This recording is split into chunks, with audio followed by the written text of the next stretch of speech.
bavandimwe qala al-ulama abamenyi baravuze ngo urupfu rurimo ibice bibiri.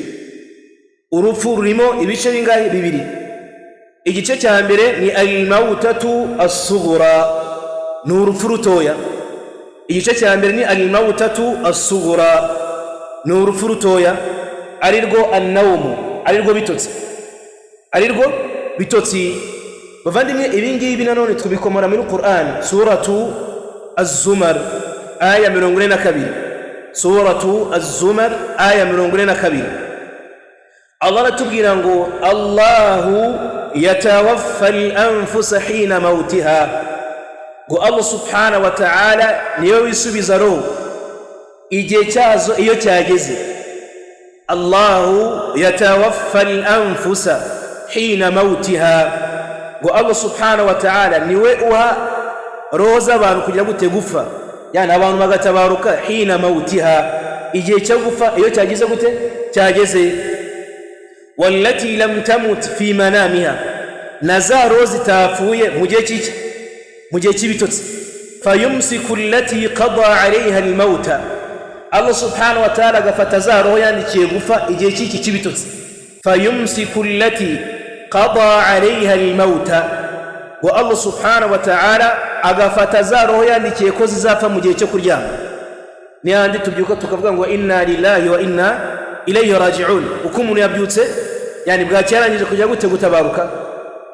Allah aratubwira ngo wayursilu al-ukhra ila ajalin musamma, nono za zindi Allah subhanahu wa ta'ala yahaye gukomeza kubaho akongera akazohereza mu biri y'abantu, za roho Allah subhanahu wa ta'ala yagennye ko zikomeza kubaho. Iyo umuntu abyutse nibwo yisanga yongeye kugira ubuzima, Allah afata roho akongera akayisubiza hehe mu mubiri w'umuntu kuzagera igihe runaka Allah yagennye. Yani bimana tugiye kuryama Allah subhanahu wa ta'ala yisubiza roho, abashaka akabatwara ni handi tubyuka umuntu agize gute yapfuye. Abo Allah subhanahu wa ta'ala yagennye ko bakomeza kubaho ni kwa kundi tubyuka tugasanga buri muntu aracyagira gute, aracyari guhumeka. Bavandimwe ibingibi nanone tubikomora muri hadithi ya Abu Qatada radiyallahu anhu, Abu Qatada al-Ansari, muri hadithi ya Abu Qatada al-Ansari radiyallahu anhu, aratubwira ngiye kimwe wari kumwe n'Imana Muhammadin sallallahu alayhi wa sallam ku rugendo. Bigeze mu ijoro intumwa y'Imana bayisaba ko bashobora kuryama, amubwira ati ya Rasulullah turabona bwije wareka tukaryama. Intumwa y'Imana amubwira ati hoya, ndatinya ko salatul fajr ishobora kubacika. Birarangije amubwira ati ya Rasulullah nimuryame ngenda aza kubarindira umutekano nzi no kubabyutsa salatu al-fajr. Abu Qatada aratubwira ngo fastayqadha an-nabiy sallallahu alayhi wa sallam, intumwa y'Imana ibyuka wa qad tala'a janibu ash-shams, ibyuka izuba ryarangije kugira gute kurasa, yani ibyuka salatu al-fajr yagize gute yarangiye yamucitse. Faqal, intumwa y'Imana aravuga ngo ya Bilal, yewe Bilal, aina ma qulta, ay aina qawluka innaka satuqidhuna 'inda as-salat, ese mvuga watubwiye yuko uza kutubyutsa kuri salatul fajr byagenze gute, kweri cyo tatubyukije? Qal, Bilal arambwira ati ya Rasulullah ma laqitu alayya nawmatun mithluha qattu ay lam anam mithla hadhihi an-nawma fi hadha al-waqti qabla dhalik.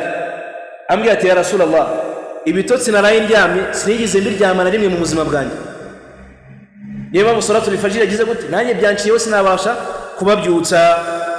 Qal, intumwa y'Imana iravuga iti inna Allaha qabada arwahakum hina sha, ngo Allah subhanahu wa ta'ala niwe watwaye roho zanyu, afata roho zanyu igihe yashakiye.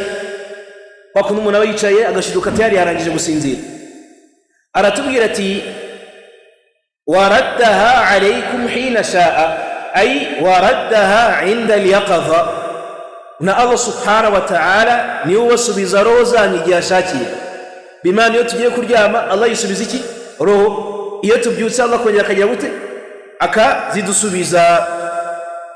Bavandimwe twihuse, niyo mpamvu Umuyisilamu abyutse aravuga ngo alhamdulillahi alladhi ahyana, ishimwe n'ikuzo ni ibya Allah subhanahu wa ta'ala wudusubije ubuzima.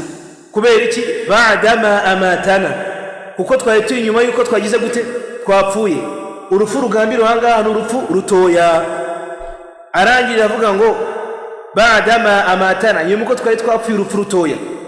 Ahangaha turangije kubona yuko urupfu rurimo ibice bibiri.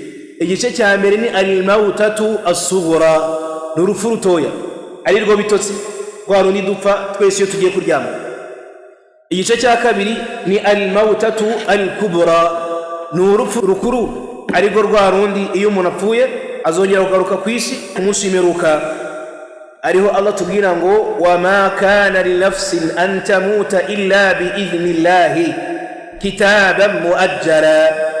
Allah aratubwira nanone mu Qur'an suratu Ali Imran aya 145, aratubwira ngo wama kana li nafsin an tamuta, ngo kandi ntabwo umuntu ashobora gupfa illa bi idhnillahi, uretse ko apfa biri mu bushobozi bwa Allah subhanahu wa ta'ala, kandi agafa kitaban muajjala, agafa kugiye Allah subhanahu wa ta'ala yagennye.